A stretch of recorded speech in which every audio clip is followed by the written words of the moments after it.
Hello, my name is Mark Callum. I'm the author of Creating Wealth Through Self-Storage, and I'm the creator of the Self-Storage Quick Start Academy. SelfStorageQuickStart.com or CreatingWealthThroughSelfStorage.com. Look at our training, look at our classes, and we're here to support people who are getting in the self-storage business or people who want to grow their self-storage business, strategically purchase or build facilities in such a way that it creates true wealth and a fulfilling career. I'm here to support the small investor in getting in this fantastic business. But if you have been out looking at self-storage recently, I'll guarantee you this conversation or a conversation very close to this has happened. They want how much for their facility? Man, maybe we should just go on and build one. As the market heats up and prices on existing self-storage facilities rise, more and more people are considering building self-storage as opposed to buying. This is a valid strategy. We have done this strategy. We're doing this strategy. We've got one 72,000 square foot facility right now coming out of the ground. But as you consider this, there is a lot to consider, especially if this is your first self-storage facility. You know, building is a valid approach, but in building, I'll guarantee you, you're going to have surprises you didn't expect. But life's full of surprises, right? Even when you buy an existing one, there's always a surprise. So let's look at some of the basic numbers today in this video, in this episode, about the difference between buying a self-storage facility and building one. If the market's going to stay this bizarre, it's time to start really focusing and considering building. So one of the main things out of the chute to recognize is there are two different things. When you're buying a self-storage facility, what you're paying for is the income stream. When you're building a self-storage facility, what you're paying for is the materials to construct the facility, the labor to construct the facility, the cost of the land, and the cost of getting the land ready to assemble the facility on. Two completely different things. Buying an income stream, buying stuff to assemble on land.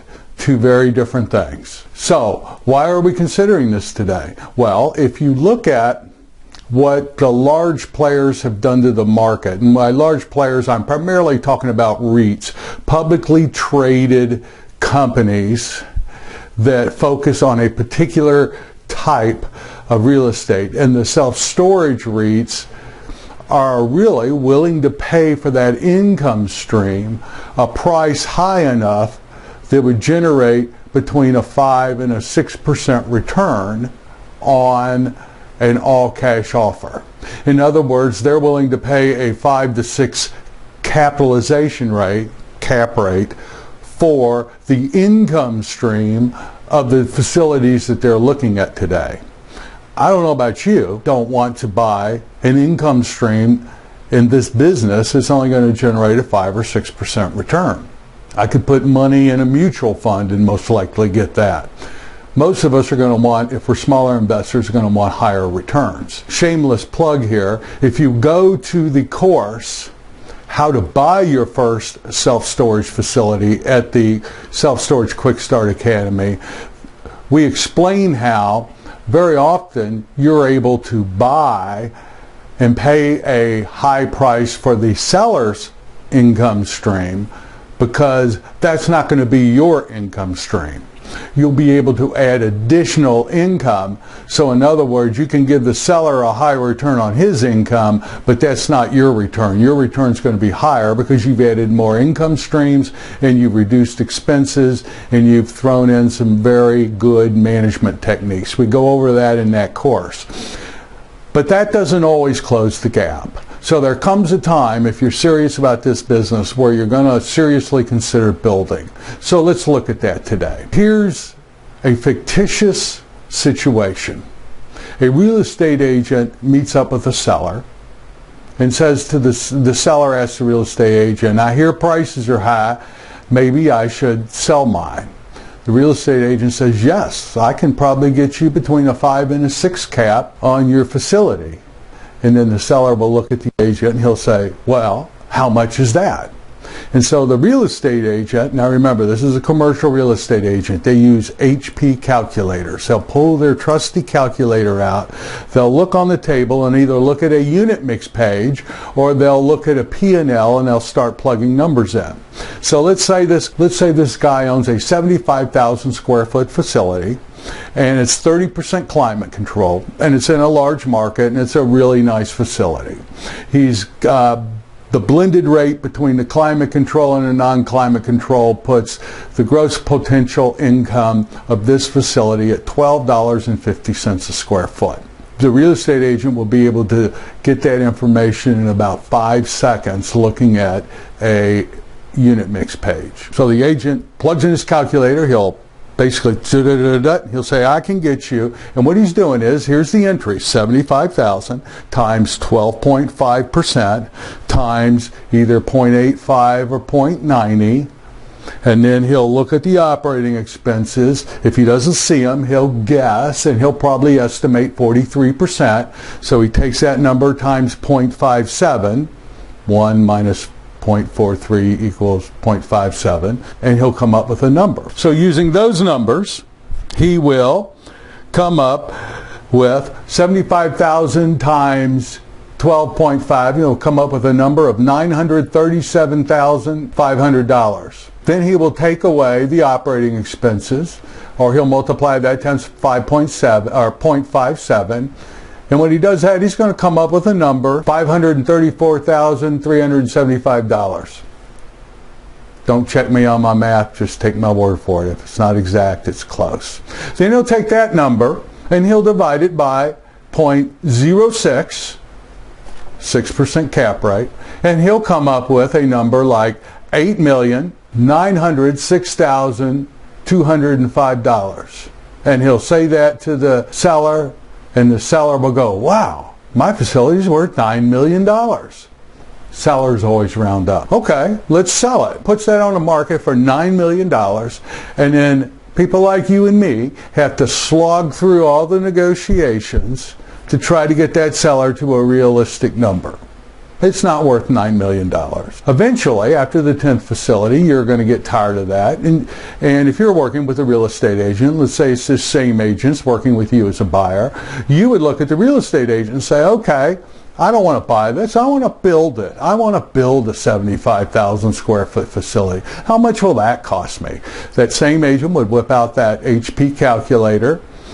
Remember, he's a commercial real estate agent. He would plug in 75,000.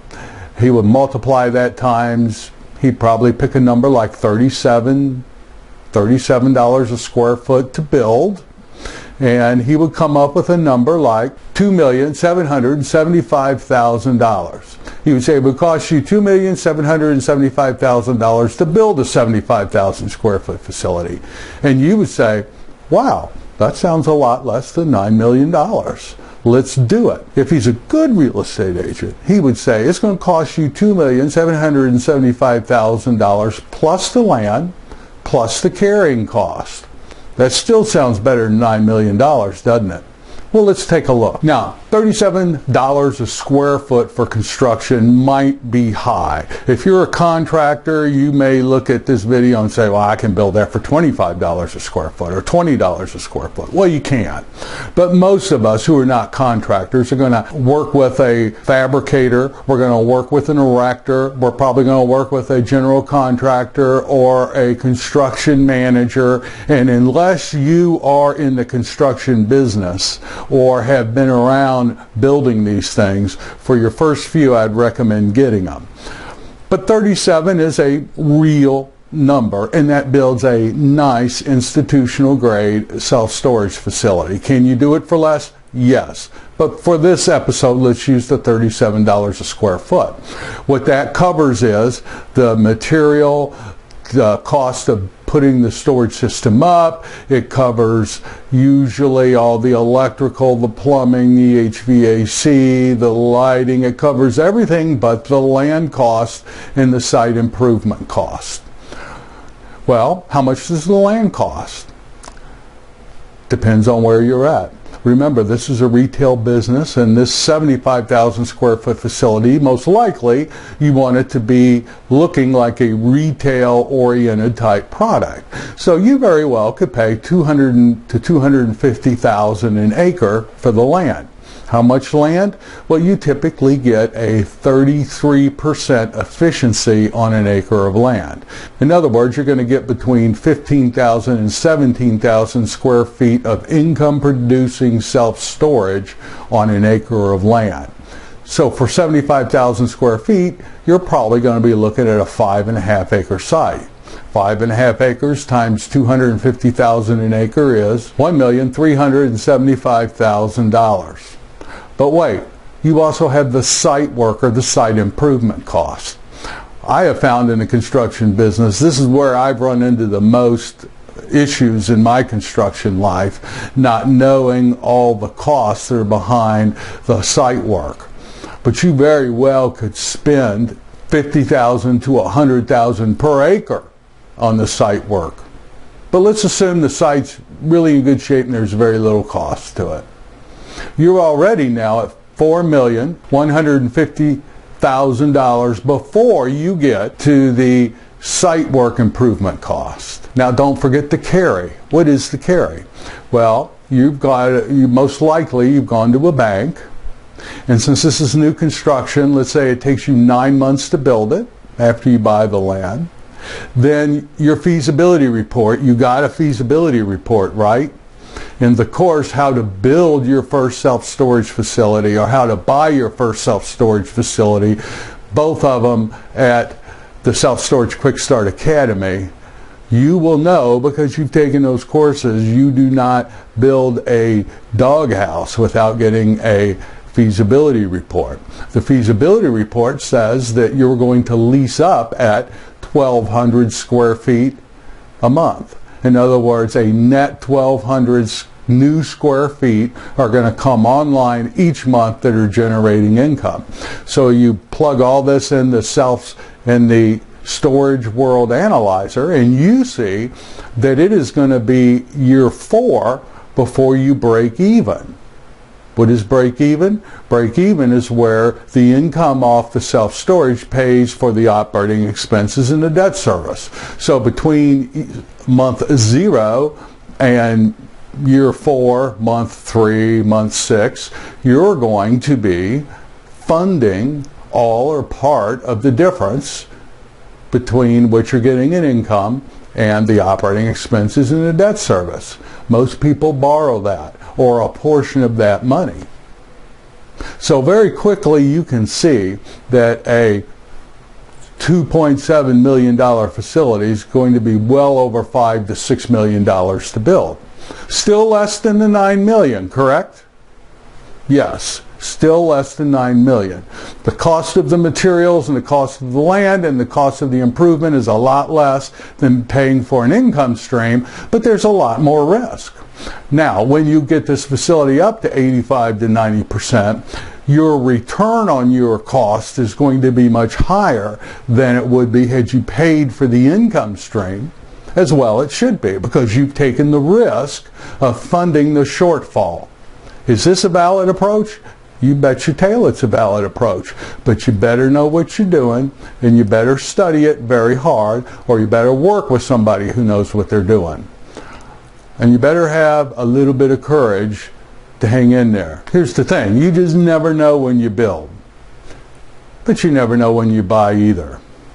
Whichever direction you go, you can go to creatingwealththroughselfstorage.com, and there will be a lot of resources there to support you.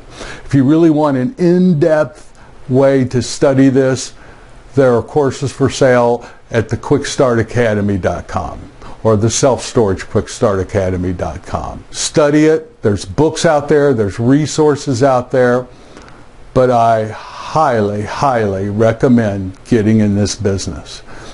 more and more of the population is using self-storage, and even though prices are high, there has never been a better time to get in the self-storage business. Just be careful. Don't go into a sub-market that's overbuilt. Your feasibility report will tell you that, and know what your line items are on your construction budget if you're going to build. My name's Mark Helm. I'm the author of Creating Wealth Through Self-Storage, and I'm the creator of the Storage World Analyzer. That is a financial analysis software tool specifically designed for the self-storage industry. Later this month, we're releasing the construction module for that analysis program. That will help you analyze the scenario we just talked about, or it'll help you analyze the scenario of buying an existing facility and doing an expansion. Next episode, that's exactly what we'll talk about. We have found our sweet spot in a lot of these large markets is to find existing smaller facilities that are not institutional grade, buying them, and only buying them if we had the ability to expand it, maybe double its size, and turn it into an institutional grade facility.